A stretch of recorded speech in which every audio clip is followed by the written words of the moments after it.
Thank you for joining me this afternoon, a little bit different venue, and I appreciate you coming out. We had a little bit more room here, so you weren't as crunched in together as you would be at my office at the Capitol. But thank you again for being here today. I was told this week that the nation is looking at Arkansas because I have on my desk another bill passed by the General Assembly that is a product of the cultural war in America. I don't shy away from the battle when it is necessary and defensible, but the most recent action of the General Assembly, while well-intended, is off course, and I must veto House Bill 1570. I have signed the veto of House Bill 1570 today. I have notified the sponsors as well as the leadership in the House and Senate as well. But I wanted today to explain a little bit of the reasoning. If House Bill 1570 becomes law, then we are creating new standards of legislative interference with physicians and parents as they deal with some of the most complex and sensitive matters involving young people. It is undisputed that the population of minors who struggle with gender incongruity or gender dysphoria is an extreme minority. But while they are a minority, they deserve the guiding hand of their parents and of the healthcare professionals that their family has chosen. House Bill 1570 would put the state as the definitive oracle of medical care, overriding parents, patients, and healthcare experts. While in some instances the state must act to protect life, the state should not presume to jump into the middle of every medical, human, and ethical issue. This would be and is a vast government overreach. House Bill 1570 is opposed by the leading Arkansas medical associations, and the concern expressed is that denying best medical care to transgender youth can lead to significant harm to the young person, from suicidal tendencies and social isolation to increased drug use. In Arkansas, gender reassignment surgery is not performed on anyone under age 18.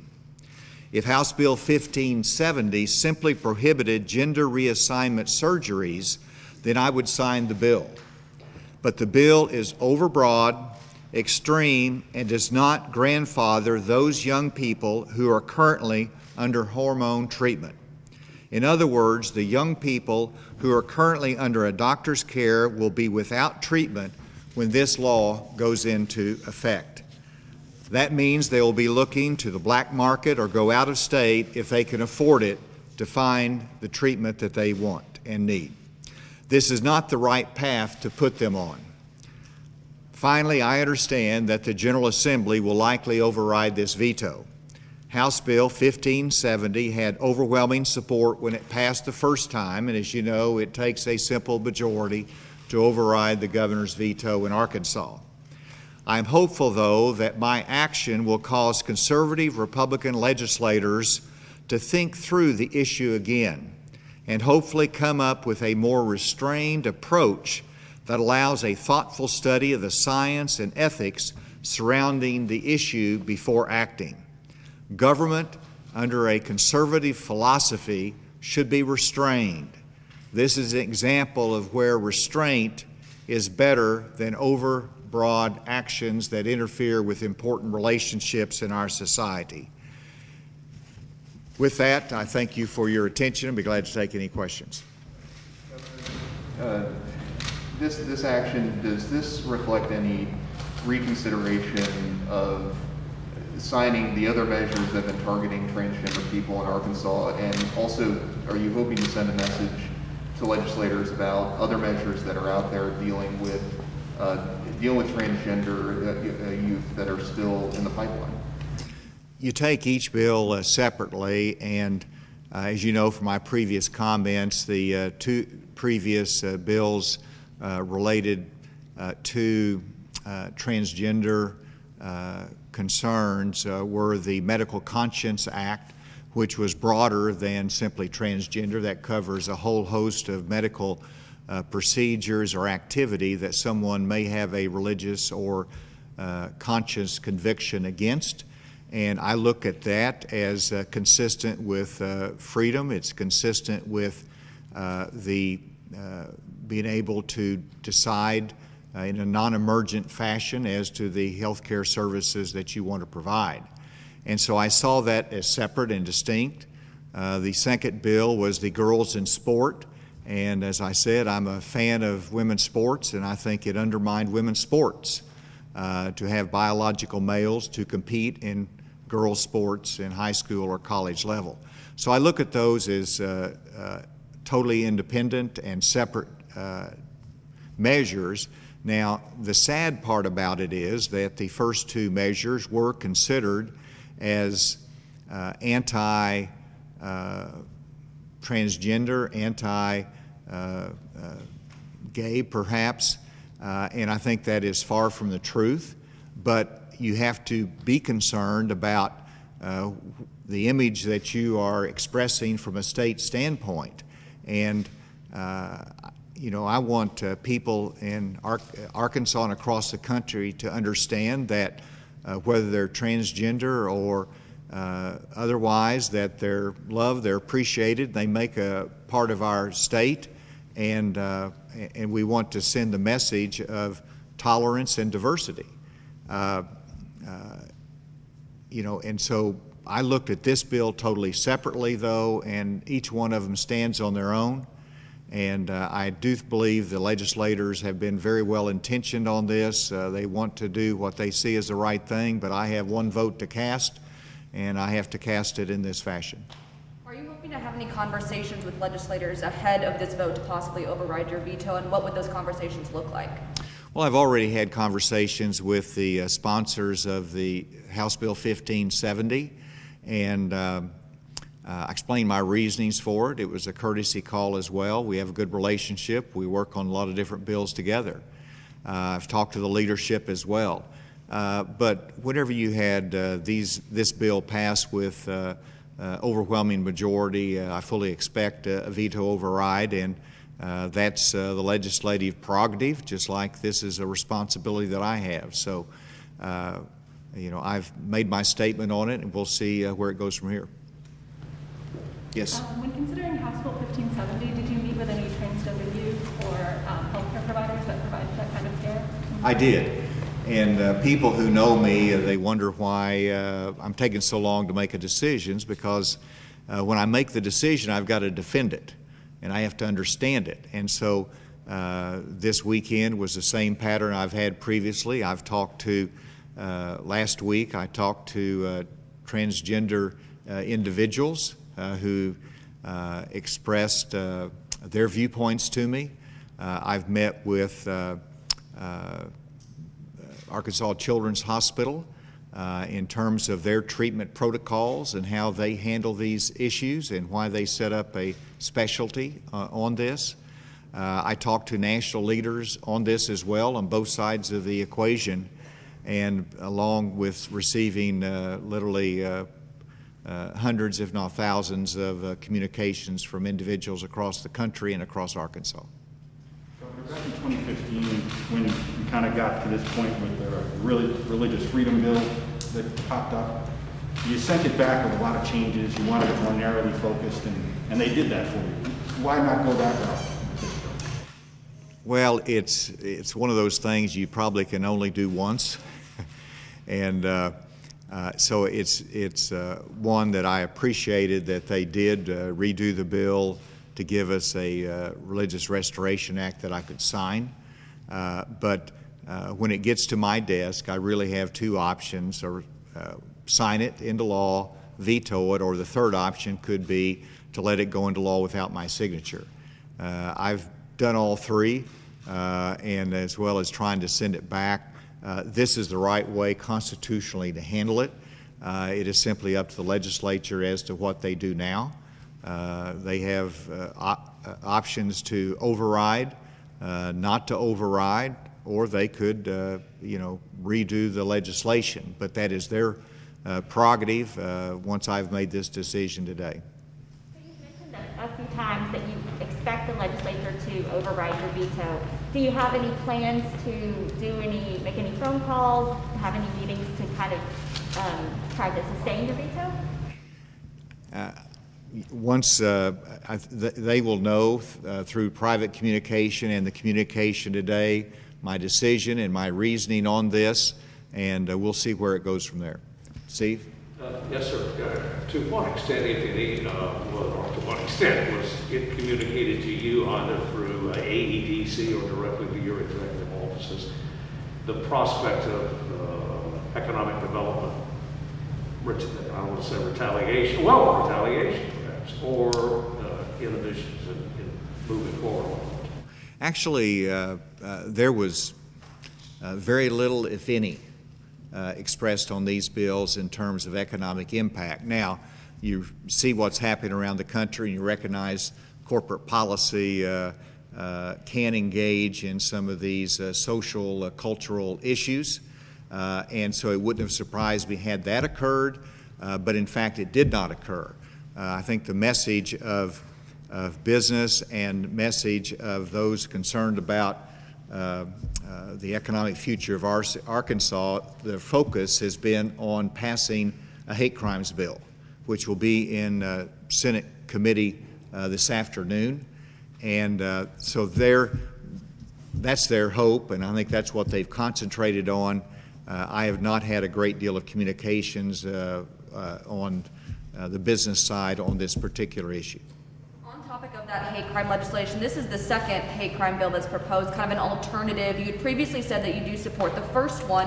What are your thoughts on the second one that is hitting committee today? I support it. This is legislatively driven. Speaker Shepard and Senate Pro Tem Hickey have worked hard on it. They wanted to get a bill passed, and they thought this was the best vehicle to do it. And I'm very appreciative of how hard they've worked on it. I hope the Senate Judiciary Committee passes it out. You know, this is one of those things that I have a high regard for the legislative process, and while the original bill was probably the strongest, this one does move the ball forward, accomplishes a great deal in terms of protecting any group that might be targeted because of who they are. That is success under any definition. As the Speaker has said, the penalties are more severe, the breadth is more clear, and so I hope that they pass that today. The only thing's missing is a strict itemization. This is unique. It's an Arkansas solution, and you know, if it passes, we'll see what the outcome is, but I think it will be positive. In your discussions with people on this bill today, did you have any of those conversations about the likelihood of this being overridden and kind of what to do from there? No, you know, I looked at this bill as a matter of where do I want my voice to be? What is my position on this, and what should reflect the position of Arkansas on it? And how can I express the right balance between, you know, what people might perceive as their values versus the broader values that might be in different families and in different communities, and the struggle that young people have. And at this particular point in time, with the medical information that we have, interfering by the state in a parent, in a child, in a doctor-patient relationship did not make sense to me. And so this was not about whether my veto is going to be sustained, whether it's overwritten. I've acted based upon the assumption that it will be overridden because I know that there's strong feelings and support for this, and it had a very high vote percentage. But we'll see. I make my position. You know, it is important for people of Arkansas who care about this issue, but also will question why I'm doing this. I want them to understand why I'm doing this and the thought process behind it. Yes. Is there a root to the Republican Party in Arkansas, conservative leadership when it comes to legislatures? We're seeing you veto this, yet we're also seeing a potential confirmation hearing for Dr. Jose Romero. Is there a rift going on here? Between myself and the legislature? Yes, and the Republicans? Well, I think it reflects that we're a big party with a lot of different competing ideas. And as I've told the legislature many times, there's a natural tension that our founding fathers designed between the different branches of government. That's what makes our democracy healthy. And so there should be that natural tension and sometimes disagreement. This year has probably been a little bit more challenging because it's a longer session. We're doing more cultural bills than we've done in the past. We have very vigorous debates about that, and there's always room for disagreement within the party. But I think I just had a lunch with the legislative leadership, and we have probably one of the most positive relationships that we've had, working on key issues. Our communications goes well, and so I think it's a good relationship that we have, but it can be defined sometimes with a little tension, and that's okay. Do you think the legislature is going overboard with the number of cultural wars type bills that are coming through right now, especially as quickly as they are? Well, some of them are unnecessary. I mean, I signed a bill today. I won't try to define which one it is, but it's a bill I don't necessarily disagree with, but we don't have a problem in Arkansas. And so I signed the bill, but was that needed, and why did we do this? And so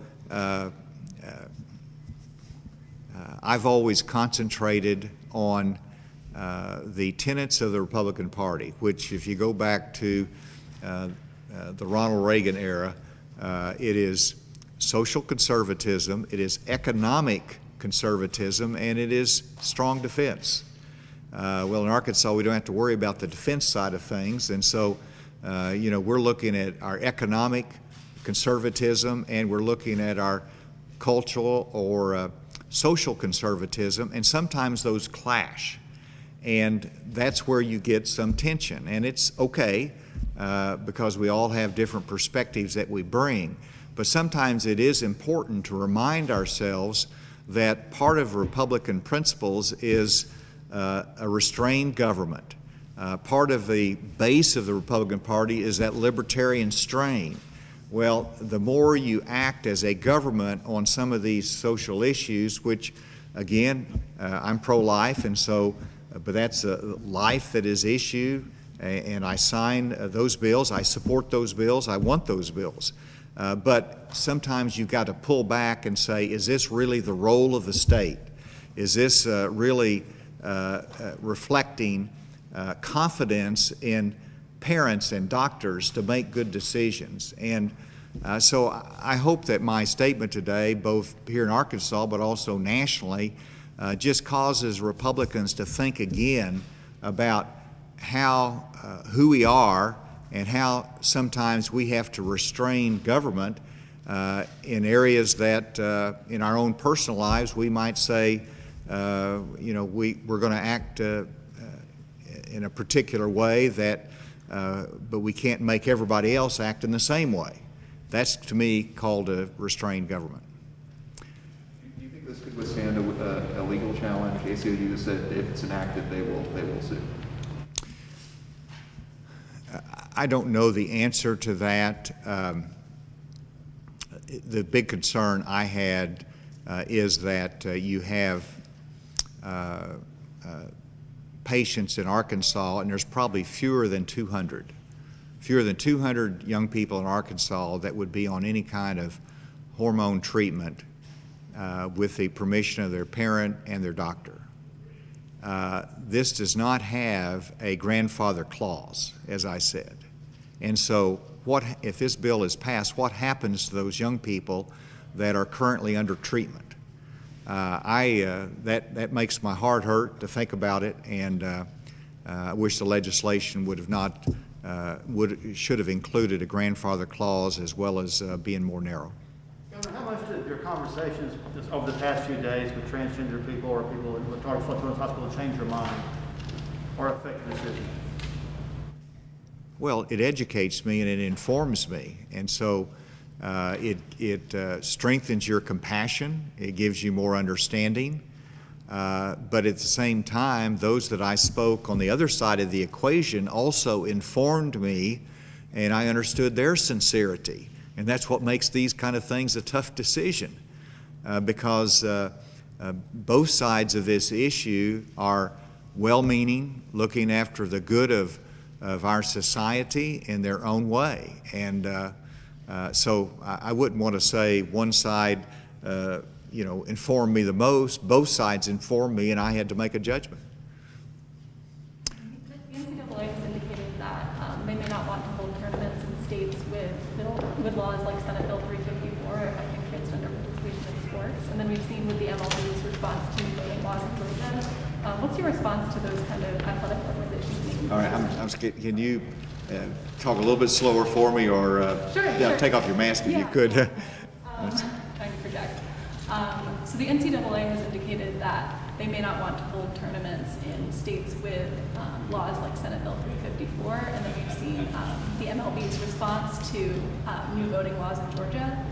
What's your kind of response to those athletic organizations' decisions, and is it something you're taking into account? I think they're not making good judgments. I actually spoke to a leader of the Georgia House of Representatives today on a separate matter in my position as Vice Chair of the National Governors Association. So we got into, obviously, the voting bill. Sorry, my apologies directly to you. Yeah, why don't you help me out there?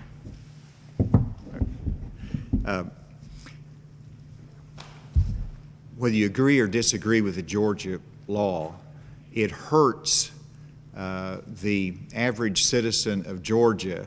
It hurts the baseball fans. It hurts the baseball vendors and the hospitality industry whenever large corporations make decisions on social policy, and I struggle with that. So I'm not very pleased with Major League Baseball's decision. I don't think it's beneficial to the sport or beneficial even to those in Georgia that they're trying to influence. I heard the mayor of Atlanta talk, and she might be opposed to the voting bill that was passed, but she sure doesn't like the fact that her city and her state is being hurt by this. And so in terms of that influence on me, I try to make my decisions based upon other factors, but I also recognize the image of Arkansas is important and that we have a growing economy. And when people want to look at Arkansas, I want them to think of a place that is tolerant, that has a hate crime bill, that is acceptance of people that might be different, and that we put a value on other people's lives that might be different than ours. I want that image of Arkansas. So image is also always important for a governor, and the impression people have of our state, and so that is a factor, even though I don't make it simply on economic decisions. Final question. Speaking of image, you led into it. Are you still the Vice Chair of the Governor Association? First, my memory, who's the chairman? And talk about that situation. Is he still the chairman of the Governor Association? He is the chairman. So the way the National Governor Association works is that the Republican caucus, if you will, the Republican governors will select who they want to be the head of the NGA when it's the Republicans' turn. Right now it's the Democratic turn, and so the Democrats chose Andrew Cuomo to be their nominee for vice chair and then became chair. And so even if Andrew Cuomo stepped aside, it's the Democrats' chance to fill that position. And so it's really a separate issue. I'm not going to be chair until August and under any circumstances. So I'm happy with that. I'll bide my time. Thank you all. I know this was a narrow news conference, but I thought it was important and appreciate you all coming out today. Thank you.